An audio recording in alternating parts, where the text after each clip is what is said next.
श्री राधिका माधवयोरपार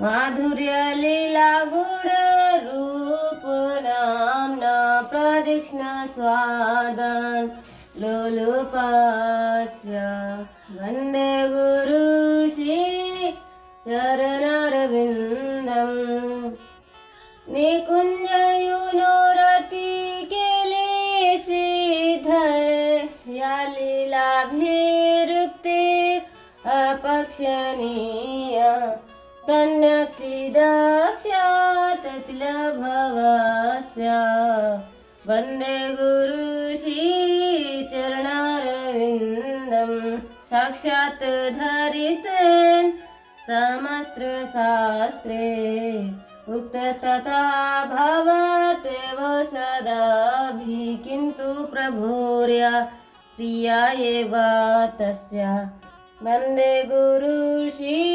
चरणरविन्दम् इतो नरसिंह परितो नरसिंह यतो यतो यामि ततो नरसिंह बहिर्नरसिंह हृदय नरसिंह नरसिंह हरे कृष्णा कृष्ण कृष्ण हरे हरे हरे राम राम राम हरे हरे। जगतगुरु श्रील प्रभुपाद की जय। अनंत कोटि वैष्णव भक्त वृंद की जय। हरे कृष्णा। स्वागत है सभी का। मैं राधिका प्राण वल्लभ देवीदासी आपका स्वागत करती हूँ। आप लोग कैसे हैं? उम्मीद करती हूँ कि बहुत अच्छे होंगे। कृष्ण की कृपा आप सब पर है। सभी वैष्णव भक्तों के चरणों में धन्यवाद प्रणाम। और मैं मंगला आरती कर रही थी तो सोचा आप लोगों को भी दिखा दूँ। और श्रीमद् भगवत गीता अध्याय 2 और श्लोक संख्या है आज की हमारी 2 श्लोक हैं साथ में, तो 2 श्लोक लेंगे। और श्लोक नंबर है 62 और 63, 62 और 63। हरे कृष्णा। भाई हम शुरू करते हैं। मंगलाचरण मैंने पहले ही कर लिया है, तो श्रील प्रभुपाद से आज्ञा मांगते हैं और अपने राधा मदन गोपाल से आज्ञा मांगते हैं कि हम स्टार्ट करने जा रहे हैं, शुरुआत करने जा रहे हैं। तो इसमें मेरे से बहुत सारी त्रुटियां होंगी तो उनको क्षमा कीजिएगा परमात्मा। हरे कृष्णा। ध्यायन्ता विषयान् पुंसा संगातेषु उपजायते संगात् संजयाते कामा कामात् क्रोधा अभिजायते क्रोधात् भवति सम्मोहा सम्मोहात् स्मृति विभ्रमः स्मृति भ्रंशात् बुद्धिनाशात् प्रणश्यति। ध्यायन्ता विषयान् पुंसा संगतेषु उपजायते संगात् संजयते कामात् क्रोधाभिजायते क्रोधात् भवति सम्मोहा सम्मोहात् स्मृति विभ्रमः स्मृतिभ्रंशात्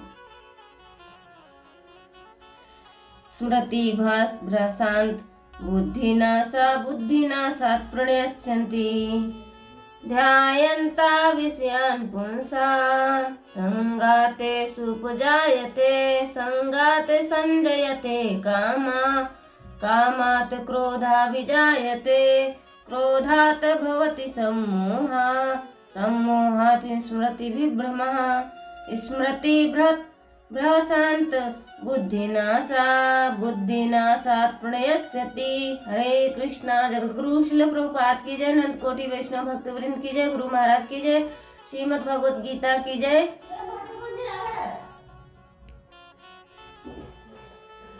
हरे कृष्णा। श्रील प्रभुपाद के द्वारा तात्पर्य और अनुवाद। श्रील प्रभुपाद की जय। गुरु महाराज की जय। इंद्रिय विषयों का चिंतन करते हुए मनुष्य की उनमें आसक्ति उत्पन्न हो जाती है और ऐसी आसक्ति से काम उत्पन्न होता है और फिर काम से क्रोध प्रकट होता है। क्रोध से पूर्ण मोह उत्पन्न होता है और मोह में स्मरण शक्ति का विभ्रम हो जाता है, जब स्मरण शक्ति भ्रमित हो जाती है तो बुद्धि नष्ट हो जाती है, और बुद्धि नष्ट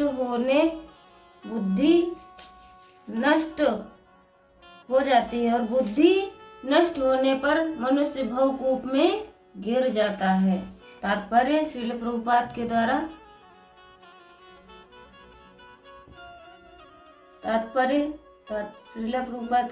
श्रील प्रभुपाद की जय। तात्पर्य, जो मनुष्य कृष्ण भावना भावित नहीं है उसमें इंद्रियों विषयों के चिंतन से भौतिक इच्छाएं उत्पन्न होती हैं और इंद्रियों को किसी न किसी कार्य में लगे रहना चाहिए। यदि वे भगवान की दिव्य प्रेमा भक्ति में लगी रहेंगी तो वे निश्चय ही भौतिकवाद में लगना चाहेंगी। जब भौतिक जगत में हर एक प्राणी इंद्रिय विषयों के अधीन है, यहाँ तक कि ब्रह्मा तथा शिव जी भी, तो स्वर्ग के अन्य देवताओं के विषय में क्या कहा जा सकता है। इस संसार के जंजाल से निकलने का एकमात्र उपाय है कि कृष्ण भावना भावित होना। इस संसार से बाहर निकलने का एक ही मात्र उपाय है, वो क्या है? कृष्ण भावना भावित होना।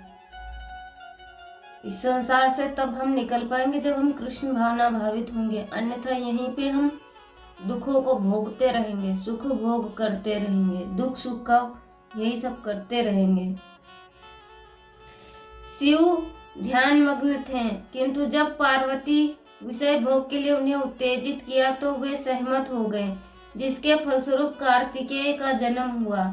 इसी प्रकार तरुण भगवत भक्त हरिदास ठाकुर को माया देवी के अवतार ने मोहित करने का प्रयास किया था, किंतु विशुद्ध कृष्ण भक्ति के कारण वे इस कसौटी में खरे उतरे। जो कृष्ण भावना भावित होता है ना, उसको माया देवी प्रभावित कम ही कर पाती हैं, क्योंकि वो अपनी कसौटी पे खरा उतरता है। जो शुद्ध भक्त होता है, शुद्ध वैष्णव भक्त होता है।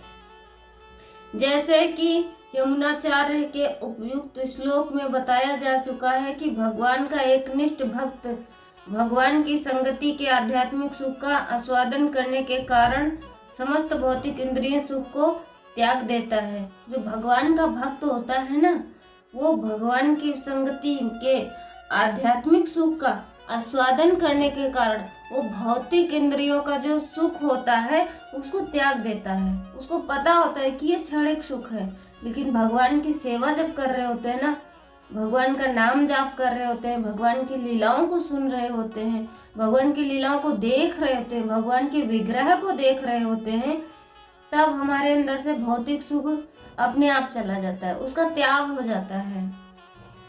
अतः जो कृष्ण भावना भावित नहीं है वह कृत्रिम दमन के द्वारा अपनी इंद्रियों को वश में करने में कितनी ही शक्तिशाली क्यों ना हो, अंत में वे असफल होगा। जो कृत्रिम साधन के माध्यम से सोचता है कि हम अपनी इंद्रियों को वश में कर लेंगे, वो अंत में क्या होगा? असफल हो जाएगा, वो असफल ही रहेगा। क्योंकि विषय सुख का रंच मात्र विचार भी उसे इंद्रिय तृप्ति के लिए उत्तेजित करेगा। जो विषय है अंदर का, वो इंद्रिय तृप्ति के लिए उसे रंच मात्र से उत्तेजित करेगा। श्रील रूप गोस्वामी ने हमें आदेश दिया है भक्ति रसामृत सिंधु में, कहते हैं कि कृष्ण भावनामृत के विकास से मनुष्य जान सकता है कि प्रत्येक वस्तु का उपयोग भगवान की सेवा के लिए किया जा सकता है। जो प्रत्येक वस्तु है वो भगवान की सेवा के लिए हमें करनी चाहिए, किया जा सकता है। तो कौन कह रहा है? श्रील रूप गोस्वामी। जो कृष्ण भावनामृत के ज्ञान से रहित है वे कृत्रिम ढंग से भौतिक विषयों से बचने का प्रयास करते हैं, फलतः वे भव बंधन से मोक्ष की कामना करते हुए वैराग्य की चरम अवस्था को प्राप्त नहीं कर पाते। उनका तथाकथित वैराग्य फल्गु अर्थात गौड़ कहलाता है। इसके विपरीत कृष्ण भावना भावित व्यक्ति जानता है कि प्रत्येक वस्तु का प्रयोग भगवान की सेवा में किस प्रकार किया जाए, फलतः वह भौतिक चेतना का शिकार नहीं होता। उदाहरणार्थ निर्विशेषवादी के अनुसार भगवान निराकार होने के कारण भोजन नहीं कर सकते, अतः वह अच्छे खाद्यों से बचता रहता है।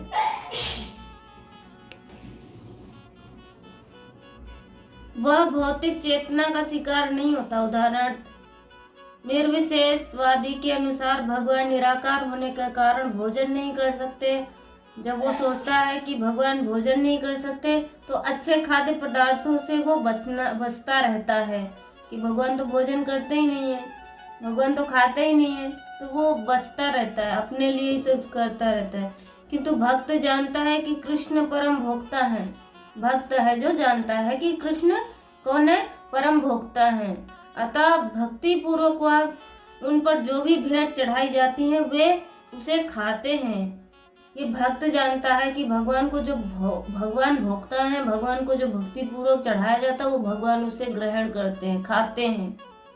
भगवान को अच्छा भोजन चढ़ाने के बाद भक्त प्रसाद ग्रहण करता है, क्योंकि वो भगवान ने भोग लिया तो वो क्या हो गया, प्रसाद हो गया। इस प्रकार हर वस्तु प्राणवान हो जाती है। जो हर वस्तु है वो प्राणवान हो जाती है। जो भगवान को भोग लगाया जाता है फिर वो प्रसाद हो जाता है, फिर वो क्या हो जाती है, प्राणवान हो जाती है। अतः अधा पतन का कोई संकट नहीं रहता। तो हमारे पतन का कोई संकट ही नहीं रहेगा जब हम प्रत्येक वस्तु को भगवान को भोग के रूप में देंगे और फिर वो भगवान जब ग्रहण कर लेंगे तो वो प्राणवान हो जाएगी। उससे क्या रहेगा कि हम कृष्ण भावना भावित में और प्रगति करेंगे और फिर हमारा पतन होने से हम बच जाएंगे। भक्त कृष्ण भावना रूप में तिरस्कार कर, जबकि अभक्त इसे पदार्थ के रूप में तिरस्कार कर देता है। जो अभक्त होता है उसको प्रसाद अगर हम देते हैं तो वो पदार्थ समझ के उसको तिरस्कार कर देता है, कहता है नहीं हमें नहीं खाना, ये भोग नहीं है। वो मानता ही नहीं। क्यों नहीं मानता? क्योंकि उसकी इंद्रिय विषय भोग में इतनी आसक्त है कि उसको अच्छे बुरे का वो ही नहीं होता है, ज्ञान ही नहीं होता है। अतः निर्विशेषवादी अपने कृत्रिम त्याग के कारण जीवन का भोग नहीं पाता है। यही कारण है कि मन के थोड़े से विचलन से भव कूप में पुनः आ गिरता है। कहा जाता है कि मुक्ति के स्तर तक पहुंच जाने पर भी ऐसा जीव नीचे गिर जाता है क्योंकि उसे भक्ति का कोई आश्रय नहीं मिलता है। ध्यायते विषयान पुंसा संगस्ते पूस जायते। भगवान के पारायण न होने से, भगवान का चिंतन न होने से विषयों की ही चिंतन होता है। कारण है कि जीव के एक तरफ परमात्मा और एक तरफ संसार और एक तरफ परमात्मा। जब वह परमात्मा का आश्रय छोड़ देता है, जो जीव होता है वो एक तरफ संसार होता है, एक तरफ परमात्मा का आश्रय होता है। जब जीव परमात्मा का आश्रय छोड़ देता है तब वह संसार का आश्रय लेकर संसार का ही चिंतन करता है।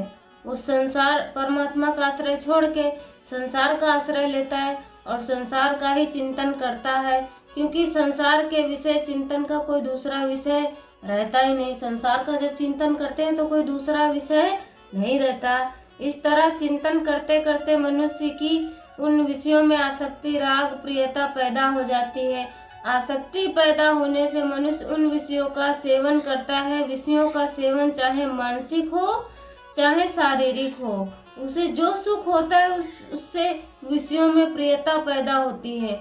तो एक होता है मानसिक विषय भोग करना, जैसे कि हम किसी चीज के बारे में सोचे और हमारे इंद्रियों को बहुत अच्छा लगे तो वो मानसिक सुख हो गया। और शारीरिक भोग है, जैसे कि हमें जो चीज चाहे वो अच्छी हो या बुरी हो उसका भोग हम कर रहे हैं, तो वो क्या है, शारीरिक भोग है। उसे जो सुख होता है उस विषय में प्रियता पैदा होती है। प्रियता से उस विषय का बार बार चिंतन होने लगता है। जिससे प्रियता पैदा होती है तो उस विषय का बार बार वो उसे चिंतन होने लगता है। उस विषय का सेवन करे चाहे ना करे, पर विषयों में राग पैदा हो ही जाता है। यह नियम है। संगस्ते जायते कामा। विषयों में राग पैदा होने पर उन विषयों को, भोगों को प्राप्त करने की कामना पैदा हो जाती है। वे भोग वस्तुएं मेरे को मिले। काम क्रोधा विजायते, कामना के अनुकूल पदार्थों के मिलते रहने से लोभ पैदा होता है और कामना पूर्ति की संभावना हो रही है, पर उसमें कोई बाधा नहीं देता तो पर उस पर क्रोध आता है। कामना एक ऐसी चीज है जिसमें बाधा पड़ने पर क्रोध पैदा हो जाता है। जो मनुष्य के अंदर की एक कामना होती है और वो जो कामना पूरी ना हो और जो बाधा पड़ने पर क्रोध होता है, क्रोध पैदा होता है। वर्ण आश्रम गुण योग्यता आदि को लेकर अपने में जो अच्छाई का अभिमान रहता है, उस अभिमान में अपने आदर सम्मान आदि की कामना रहती है। तो जो वर्ण आश्रम है, गुण योग्यता आदि को लेकर जो इंसान सोचता है कि मैं अच्छा हूँ और अच्छाई का उसको अभिमान रहता है, उस अभिमान में भी अपने आदर सम्मान की कामना रहती है। जिसको लगता है कि मैं अच्छा हूँ और मेरा आदर सम्मान किया जाए, ये भी एक कामना है। और जब कोई उसका सम्मान नहीं करता तो उसको क्रोध उत्पन्न होता है। अभिमान में आदर, उस कामना में किसी व्यक्ति के द्वारा बाधा पड़ने पर भी क्रोध पैदा हो जाता है। अगर जैसे कि ये वास्तविकता है और हमारे सामने भी ये उदाहरण आया है, मैं नाम नहीं लूंगी लेकिन मैं इतना कहूंगी कि एक व्यक्ति होता है, ठीक है, वो उसको लगता है कि मतलब, अब मैं उदाहरण के तौर पे देती हूँ, जैसे कि एक व्यक्ति है और जैसे हम हिरण्यकश्यप को ले सकते हैं। वो सोचता है कि उसका सभी लोग सम्मान करें, उसको भगवान माने और उसका आदर सम्मान करें, उसकी पूजा करें। तो जो लोग उसकी पूजा नहीं करते हैं तो उसको क्रोध आता है, क्योंकि उसकी कामना है कि लोग उसको भगवान स्वीकारें। और जो लोग विष्णु की सेवा कर रहे हैं तो उसको क्रोध आया। तो उस क्रोध से उसने कई सारे जीवों की हत्या करी। कामना रजोगुणी वृत्ति है। जो अंदर हमारे कामना है, कामना चाहे किसी भी चीज की हो, वो रजोगुणी वृत्ति है। सम्मोह तमोगुणी वृत्ति है और क्रोध रजोगुण तथा तमोगुण की बीच की वृत्ति है। कहीं भी किसी भी बात को लेकर क्रोध आता है तो उसके मूल में कहीं ना कहीं राग अवश्य होता है। जैसे नीति न्याय से विरुद्ध काम करने वाले को देखकर क्रोध आता है तो नीति न्याय में राग है। अपमान तिरस्कार करने वाले पर क्रोध आता है तो मान सत्कार में राग है। निंदा करने वाले पर क्रोध आता है तो प्रशंसा में राग है। दोषारोपण करने वाले पर क्रोध आता है तो निर्दोषता के अभिमान में राग है, आदि आदि। क्रोधा भवति सम्मोहा, क्रोध से सम्मोह होता है अर्थात मूर्छा छा जाती है। वास्तव में देखा जाए तो काम क्रोध लोभ ममता इन चारों से ही सम्मोह होता है। जैसे नंबर 1 काम से तो जो सम्मोह होता है उसमें विवेक शक्ति ढक जाने से मनुष्य काम के वशीभूत होकर ना करने लायक कार्य भी कर बैठता है। जो विवेक शक्ति है बार बार हमें ये कहती है कि नहीं ये नहीं करना है। जो विवेक होता है और विवेक कामना से जब काम आता है तो विवेक शक्ति न ढक जाती है तो मनुष्य क्या करता है, ना करने वाले भी कार्य कर बैठता है। क्रोध जो सम्मोह होता है उससे मनुष्य अपने मित्रों तथा पूज्य जनों को उल्टी सीधी बातें कह बैठता है और ना करने लायक बर्ताव भी कर बैठता है। तो जैसे कि एक बच्चा होता है, उसको लगता है कि उसका सभी लोग सम्मान करें, क्योंकि जब उसको क्रोध होता है, एक क्रोधी व्यक्ति होता है अपने घर में सोचता है कि उसको ही सब अच्छा समझे, उसको बड़ा माने। और वो जब कोई नहीं मानता है, उसकी बात नहीं सुनता है तो उसको क्रोध उत्पन्न होता है और ना करने वाले कार्य वो कर देता है। जैसे माता पिता का अपमान कर देता है कि तुमने मुझे ऐसा क्यों बोला, तुमने हमारे लिए किया ही क्या है। तो ये क्या है, ये क्रोध है। क्रोध से सम्मोह उत्पन्न होता है और मनुष्य अपने पूज्य जनों को उल्टी सीधी बातें कह बैठता है, ना करने वाले कार्य भी कर बैठता है। और नंबर 3 है लोभ से जो सम्मोह होता है उसमें मनुष्य सत्य असत्य धर्म अधर्म आदि का विचार नहीं रहता और वह करके लोगों को ठग लेता है। तो जो लोभ से सम्मोह होता है उससे मनुष्य सत्य असत्य धर्म अधर्म आदि का विचार नहीं रहता और वह कपट करके लोगों को ठगना शुरू कर देता है और ठग लेता है। नंबर 4 है ममता से जो सम्मोह होता है उसमें समभाव नहीं रहता, प्रत्युत पक्षपात पैदा होता है। अगर काम क्रोध लोभ ममता इन चारों से ही सम्मोह होता है तो फिर भगवान ने यहाँ केवल क्रोध का ही नाम क्यों लिया? इसमें गहराई से देखा जाए तो काम लोभ और ममता इनमें तो अपने सुख भोग और स्वार्थ की वृत्ति जागृत रहती है, पर क्रोध में दूसरों का अनिष्ट करने की वृत्ति जागृत रहती है। अतः क्रोध से सम्मोह होता है वह काम लोभ और ममता से पैदा हुए सम्मोह से भी भयंकर होता है। इस दृष्टि से भगवान ने यहाँ केवल क्रोध से ही सम्मोह होना बताया है। सम्मोह स्मृति विभ्रम, मूर्खता छा जाने से स्मृति नष्ट हो जाती, अर्थात शास्त्रों में सद्विचारों से जो निश्चय किया था अपने को काम करना है, ऐसा साधन करना, अपना उद्धार करना, और उसकी स्मृति नष्ट हो जाती, उसको याद नहीं रहता। स्मृति भ्रंश बुद्धि नाशा, स्मृति नष्ट होने पर बुद्धि में प्रकट होने वाला विवेक लुप्त हो जाता है, अर्थात मनुष्य में नया विचार करने की शक्ति ही नहीं रहती। स्मृति नष्ट होने से बुद्धि में प्रकट होने वाला विवेक विलुप्त हो जाता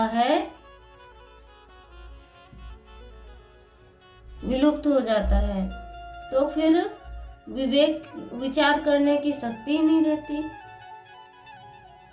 बुद्धि नाशा प्रणयस्यति, विवेक लुप्त होने से जो बचने के लिए सभी साधनों को भगवान के परायण होने की बड़ी भारी आवश्यकता है।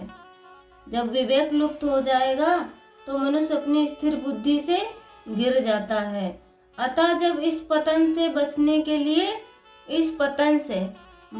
के लिए साधक को भगवान के परायण होने की बड़ी भारी आवश्यकता है। जब उसकी स्मृति नष्ट हो जाती है तो विचार, जो प्रकट होने वाला विवेक होता है वो लुप्त हो जाता है। तो जो व्यक्ति नया विचार विमर्श करता है वो सब, उसकी जो विचार विमर्श करने की शक्ति होती है वो नष्ट हो जाती है। तो भगवान कह रहे हैं कि साधक को भगवान के परायण होने की भारी आवश्यकता है। यहाँ विषयों का ध्यान करने मात्र से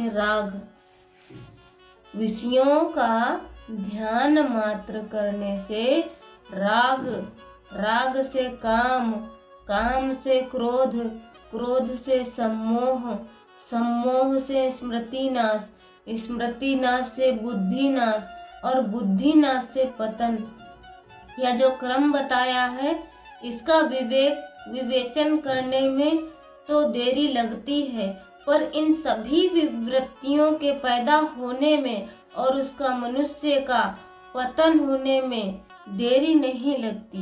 बिजली के करंट की तरह से ये सभी वृत्तियां तत्काल पैदा होकर मनुष्य का पतन करा देती हैं। तो हमें क्या करना चाहिए? इन सब चीज़ों से बचने के लिए कोई कृत्रिम साधन नहीं अपनाने हैं। हमें सिर्फ क्या करना है? भगवान के अधीन हो जाना है, भगवान के शरणागत हो जाना है, भगवान के पास जाना है और भक्तों का संग करना है, संकीर्तन करना है, शास्त्रों का अध्ययन करना है, साधु संग करना है। साधु संग जब करेंगे तो हमारा जो विवेक है वो फिर से प्रकट हो जाएगा, पुनः जागृत हो जाएगा। इससे क्या होगा कि हमारी बुद्धि विचार विमर्श करने लगेगी, तो हम भगवान की लीलाओं को, कथाओं को सुनने लगेंगे। हरे कृष्णा। तो इसमें से हमने बहुत कुछ सीखा है कि बिना भगवान के शरणागत हुए कोई भी कार्य हम नहीं कर सकते। बिना भगवान की, जब भगवान की कृपा होगी तभी हम भक्ति भी कर पाएंगे। तो हम भक्ति कब कर पाएंगे? क्योंकि हम इतने सारे अपराध कर चुके हैं, तो भगवान के शरण में जाना कितना मुश्किल लगता है। क्योंकि इतने ज़्यादा हमारे पाप हुए होते हैं। इसलिए प्रभुपाद जी कहते हैं कि मनुष्य को कृष्ण भावना भावित में ही रहना चाहिए। और इस भौतिक जगत में हर एक प्राणी इंद्रिय विषयों के अधीन है। इस भौतिक जगत में हर मनुष्य अपनी इंद्रियों विषयों के अधीन है। इंद्रियां जो हैं विषयों के अधीन हैं, यहाँ तक कि ब्रह्मा और शिव जी भी। तो स्वर्ग के अन्य देवताओं का क्या कहा जाए। और इस चीजों से बचना क्या है, सिर्फ और सिर्फ कृष्ण भावना भावित होना है।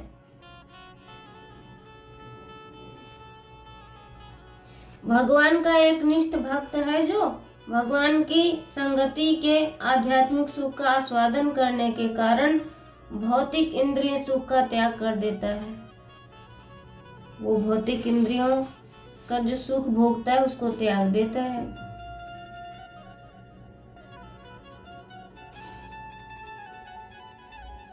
हरे कृष्णा। मुझे सुनने के लिए बहुत बहुत आपका धन्यवाद।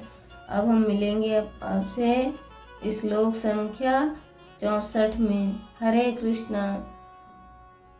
वाञ्छाकल्पतरुभ्यश्च कृपा सिन्धुभ्येव च पतितानां पावनेभ्यो वैष्णवेभ्यो नमो नमो। हरे कृष्णा कृष्णा कृष्णा हरे हरे, हरे राम राम राम हरे हरे।